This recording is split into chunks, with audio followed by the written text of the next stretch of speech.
Okay, we're back. I found it. Forgive me. In my exuberance, I really didn't plan to speak about the daughter, but there's just so much information. You really don't want to leave out anything. It's not Delilah, it's Dinah. All right? One daughter named Dinah, the name means basically vindicated, set free, vindicated of anything, any wrong. Pretty cool. So, as I said, there was Leah and there was Rachel. They were the wives of Jacob, and then there were the handmaids for each, Bilhah and Zilpah. And the birth order we speak of for Leah was Reuben, Simeon, Levi or Levi, and Judah. And here's what those four names mean. These were the first four born of Jacob's 12 sons, the 12 tribes, from which the 144,000 will come from. And here's what those four names mean. Behold, a son. He is of great reputation. He will be known. Joined in harmony. A praiser of Jehovah. Who is that? Who is that? Messiah? Pretty good bet. Okay.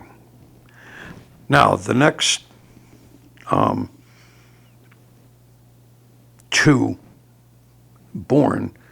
were born of Bilhah, Leah's handmaiden. And she gave birth to Dan and Naphtali. And Dan and Naphtali mean, God is my judge in my struggle. God is my judge in my struggle.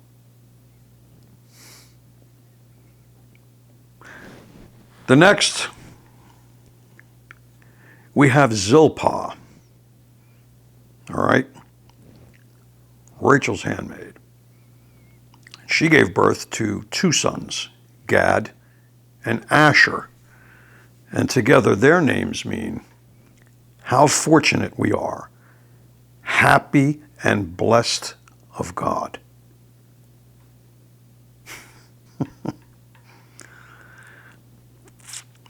And then we come back, and Leah has two more sons. She has Issachar and Zebulun. And their names mean, his reward will come as a glorious dwelling place. What glorious dwelling place are we aware of that the Messiah will live in? The New Jerusalem, spoken of in the end of Revelation, chapters 20, 21, 22, that descends from above, which needs no light because the presence of God is all the light the city needs. These guys were just born. This is 5,000 years ago, several thousand years before the promised one came. Listen to this. Now we look at the last two sons. Rachel, his second wife. And yes, he was also married to Rachel. At the same time, he was married to Leah. Laban fooled him and he said, what have you done? You've given me Leah. He said, well, sorry, buddy, but in this culture, you ought to know better. The youngest doesn't go before the oldest. Give her a week. So he gave her just week, the marriage week. And then he married Rachel as well. Laban had to come through on his promise. Okay, so Rachel gave birth to Joseph and Benjamin. And their two names mean, he will increase and enlarge the people, the son of the right hand. right hand. How do we know what that is? Son of the right hand. Well, who sits at the right hand of God? Yeshua, the Messiah, Prince of Peace, the King to come, to rule and reign.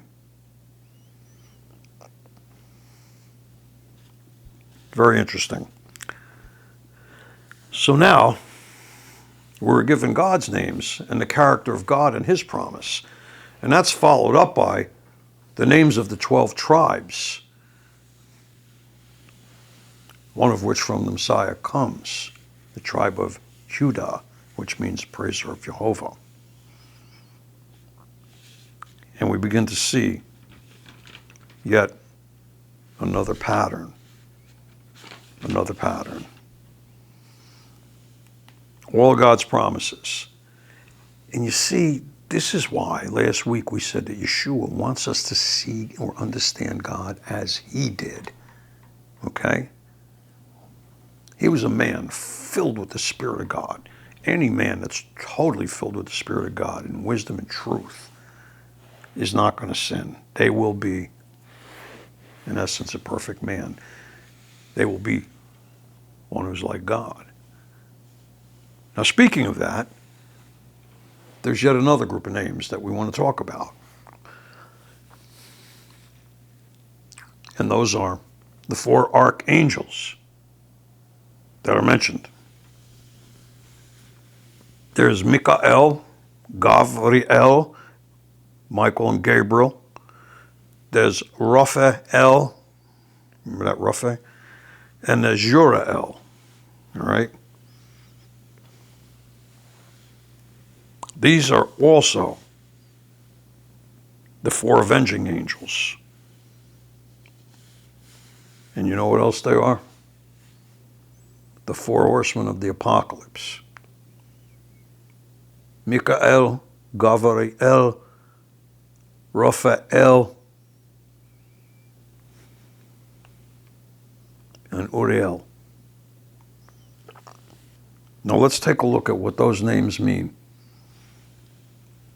Michael has multiple meanings, and I'm going to give you what they say, but I'm going to try to express it in how they are meant.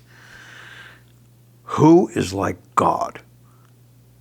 Who is God? What is God like?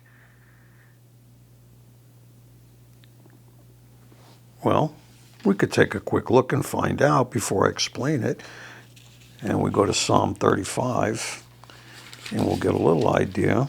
We're not, just a couple of scriptures just to drive the point home such that it's understandable and verifiable. We look in Psalm 35, verse 10. All my bones shall say, Lord, who is like unto thee, which delivers the poor from him that is too strong for him? Yea, the poor and the needy from him that spoils him. Who is like unto God? And that's what it's really saying. It's not a question, who's like God? It's a statement that Michael means both one who is like God and who is like God. Who can compare to God? No one. No one. There is none like God. Power and glory. Now, what does Michael relate to? Well, we're going to start to see that too. Yes, the angels' names also relate back to characteristics of God, God's promises, and what's coming. So, a lot of people would like to argue that Michael, the archangel, who comes on the first horse, the white horse, which means conquering, they would like to say that that's Yeshua. But we can't do that because God specifically says it's an angel. Yeshua is the Messiah. That would mean he'd have to come back twice. So it's Michael, whose name, Michael is a warrior, all right, and a conqueror. And he is like God, Mikael means who is like God, and we just went through that. Well, Yeshua was like God. So maybe not the physical Yeshua, the Messiah, but Michael, representing God as a warrior, the chief archangel. Okay.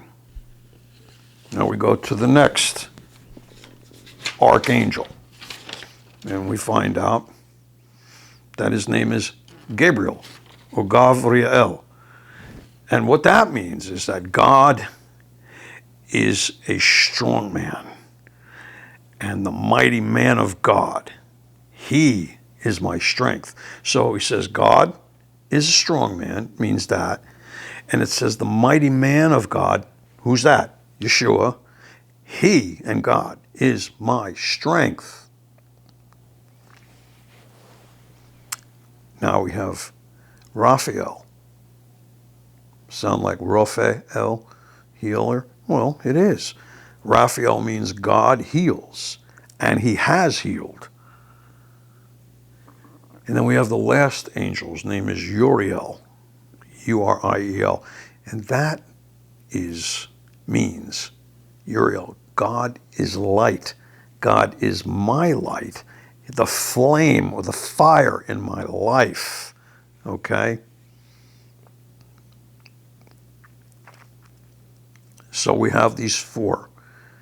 We have one who is like God, and an exclamation of, who is like God? No one is like God. Why? Because he is my strength, and his strong man is my strength, his mighty man.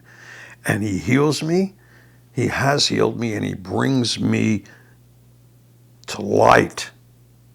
The flame of life is light. What does Yeshua say of himself? What is it said? He is the what? The life. The life and the light of the world. So everything, even in the names of the archangel, point and proclaim the Messiah, Yeshua, Jesus, if you will. All right? He is the way, the truth, and the life. And we just saw that. And he's also the light of the world.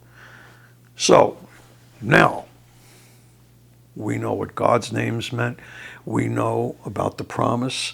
We see the manifestation from heaven, his names in heaven, who he is called by his people. And then we jump and we see Jacob, the 12 sons. And then we look at the four archangels and we look at their names. And that's what we have. What it read, I read it to you, okay? The one who is like God. Who can be like God? Well, God is a strong man and his mighty man. He's my strength. He heals me and he has healed. And he is the light and the spark of flame in my life. So now we have the archangels proclaiming the certainty of God and the Messiah as one. I and my Father are one. Thus, if you bear fruit, your fruit remain. Ask anything of the Father in my name, and he will give it you. We begin to see now the closeness of how this boils down. Now, I'm going to do something interesting. I'm going to relate the names of the four archangels to the four characteristic names of God. Okay?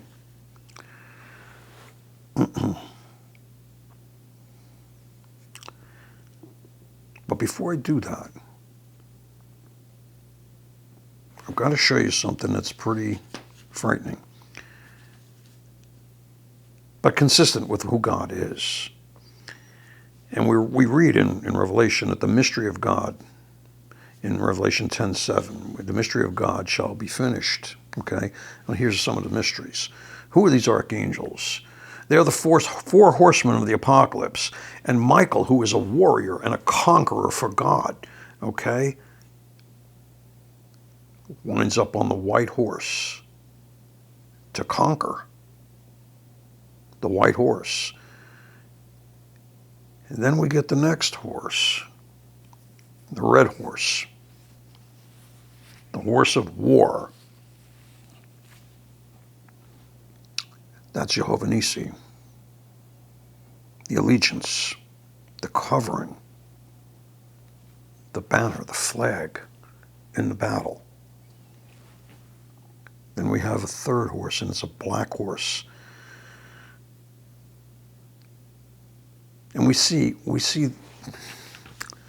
that these names, of these angels, how they relate to the names of God, and how the opposite of who they are comes out in this war. So Michael is God's champion, but he's also a warrior and a conqueror. Nissi is God's banner, and that second horse, okay, the Gavriel, strong one. The red horse is the warrior. And we have the black horse. Uriel speaks of God as my light and my life, the flame of my life. But look what he's tasked to do. He rides the black horse, the one of darkness and death, pestilence, famine. And then we have Gavriel. Gavriel is a strong and a mighty man, my strength. But when we read what happens in Revelation, that Gavriel, his normal Rapha character, all right, that healing capability in the light and flame, now he brings weakness, sickness, boils, burning, and we have it. We have conquer, Michael, Jehovah Jireh, providing, the covering. We have Nissi, the allegiance, the banner, the covering, now engaged in war to destroy. We have darkness and death, where Uriel means light and life.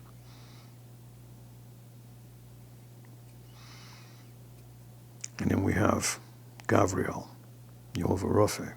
The opposite of healing is weakness, sickness, boils, burning flesh. So each of the four archangels are like carbons of aspects of God and aspects of his names. And we see how good they are. But we see how they are tasked at the end as the four horsemen to bring conquering, war, famine, sickness, darkness, and death. The white horse, the red horse, the black horse, and the pale horse, which is death. And we see how God himself, his angels, his messengers, who are fashioned like him, how they bring the opposite of the goodness of the names of God, because they have to destroy the evil.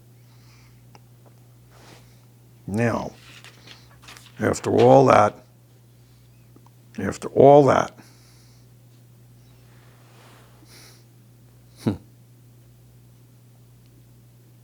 it just blows my mind how we can come here. Michael the Conqueror, the white horse, the Nissi, Gavriel in war, the red horse, all right, the opposite of shalom or peace.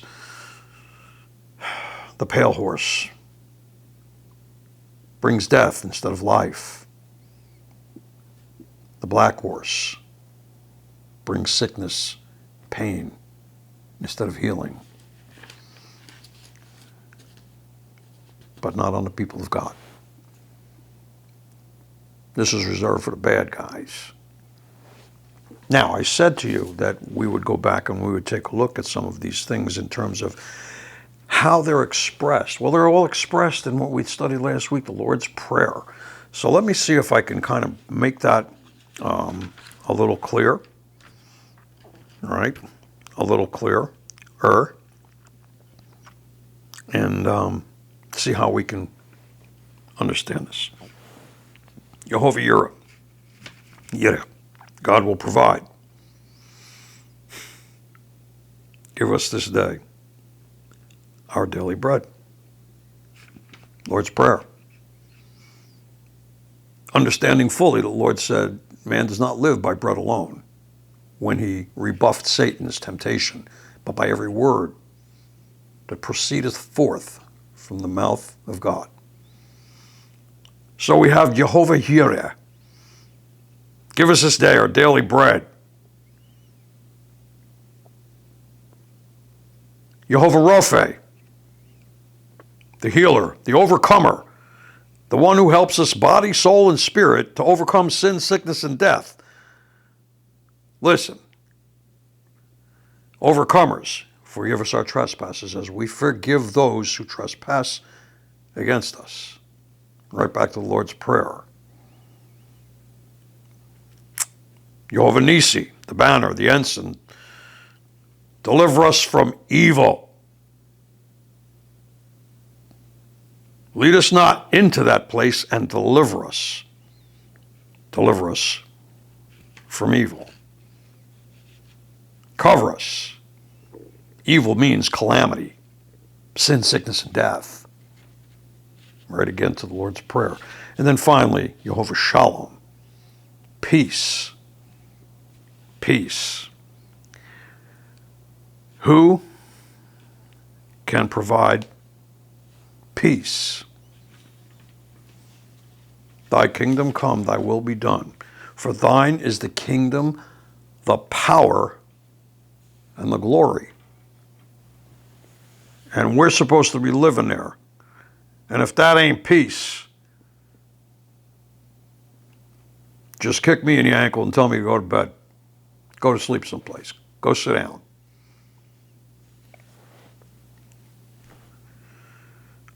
I hope that I've been able to kind of make this not too difficult to understand, but to tie it all together and to show you the relevance of understanding and knowing fully well how the Messiah knew God and saw him, pictured him, understood him. In transmitting the Lord's Prayer to us, he's trying to teach us and instruct us about how to approach and pray to God. And in each case, if we know a little bit about who God is and who is like God, his archangels, his Messiah, the power, the glory, the kingdom, who is like God? He provides for us. He provided himself for a lamb, okay? Give us this day our daily bread.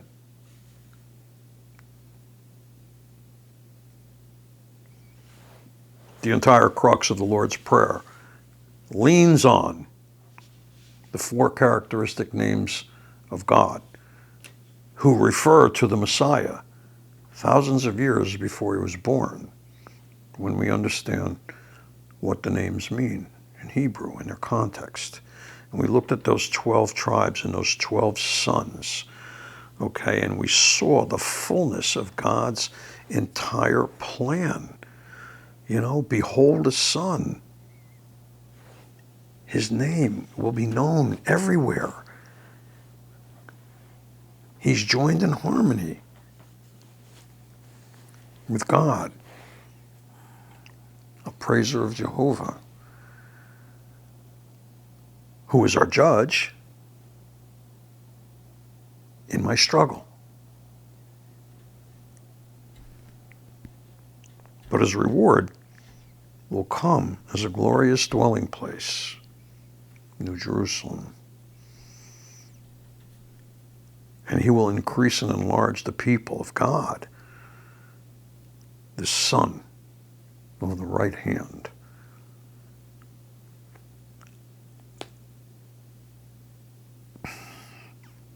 Sometimes when I get a little stumped for a second, it's because, to me, it's so overwhelming. And the angels were there with God in the beginning.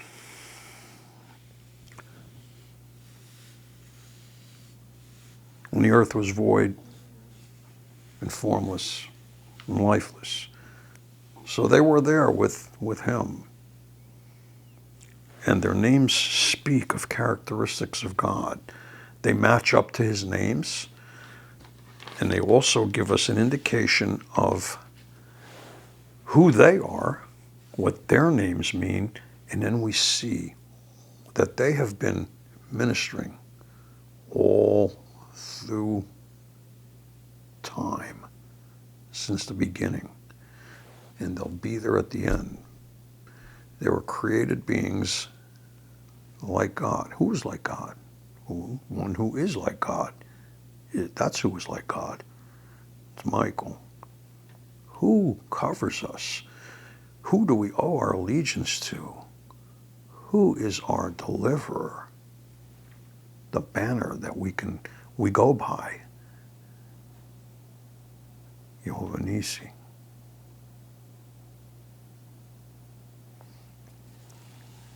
And then we have, oh boy, I'll tell you, it takes a lot out. Yira, Nissi, Shalom. We get the covering. We get the peace. It's all there. I didn't even mention the fourth one, but just to bring you to this place of where we understand how everything is tied together. Everything.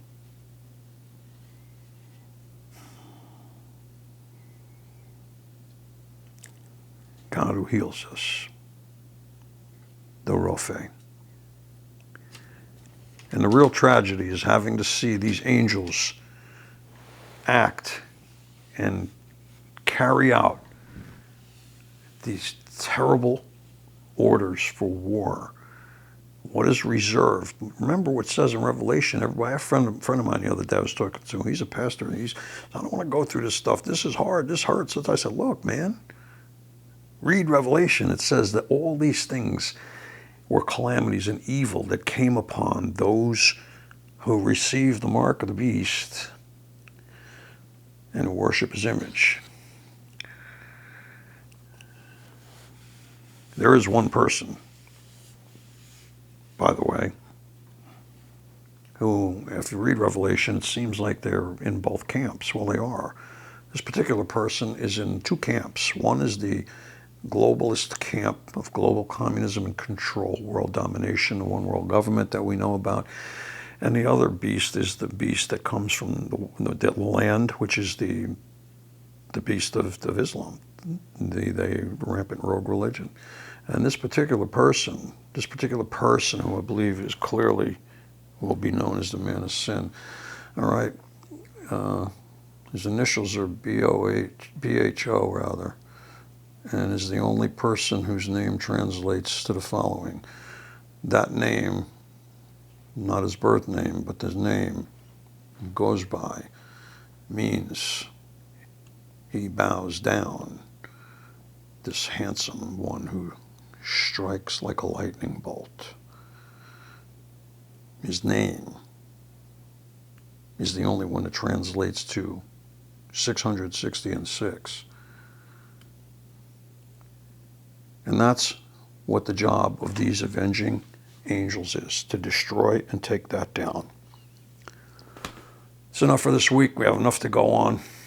We spoke of peace, wisdom, truth, God. God is love. And he will win and be victorious. So fear not. But he who makes peace in high places, make peace for you. So until next week, God bless, study, be well.